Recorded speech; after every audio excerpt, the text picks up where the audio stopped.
Alors, Aston Martin, Andy Cowell, mise sur la voiture de 2025 pour réussir 2026. Ok, d'accord. C'est pas très bien parti, du coup. Non mais sans déconner. Il y a certaines technologies visées pour 2026 qui seront éprouvées en course sur la voiture de 2025. La seule façon de savoir si quelque chose est prêt à être utilisé en course, c'est si vous avez couru et que ça a fonctionné. Ouais, mais il y a quand même une différence de réglementation avec l'année prochaine. Nous utilisons la voiture de 2025 comme moyen de prouver complètement de nouvelles technologies. Nous verrons comment ça se passe à la seconde moitié de saison. Il y a des aspects aérodynamiques, de dynamique des véhicules sur lesquels nous travaillons et que nous voulons introduire sur cette voiture afin de peaufiner les outils que nous avons dans une équipe relativement jeune qui utilise maintenant les outils que les grandes équipes ont depuis des décennies.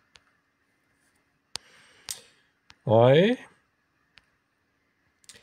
Alors, bien que pour Aston Martin, la situation soit différente, comme l'a mentionné auparavant Cowell, ça signifie pas que l'équipe renonce à la saison 2025, au contraire, nous pourrions apporter quelques pièces à Imola.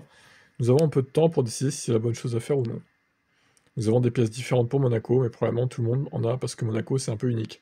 Ensuite, nous avons des pièces différentes en allant à Barcelone, certaines liées au changement de réglementation sur la rigidité de l'aileron avant, et certaines liées simplement à l'apprentissage que nous avons dans le pipeline. Bon, le reste, Newey a signé, ouais. On voit pas trop hein, l'effet Newey pour l'instant sur cette voiture, on le voit même pas du tout, mais bon, évidemment, on se doute qu'il va se concentrer sur 2026, lui. Ouais, bon, entre un Alonso qui est en perdition totale, manque de confiance avec la voiture, il se met à spinner tout seul en course principale et il se plante avec Lawson en course sprint, du coup, il n'y a encore que Stroll qui ramène des points pour l'équipe.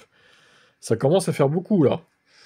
Donc, Aston Martin, c'est en perdition totale en 2025. Je sais pas comment ça va évoluer, mais ça sent pas très bon.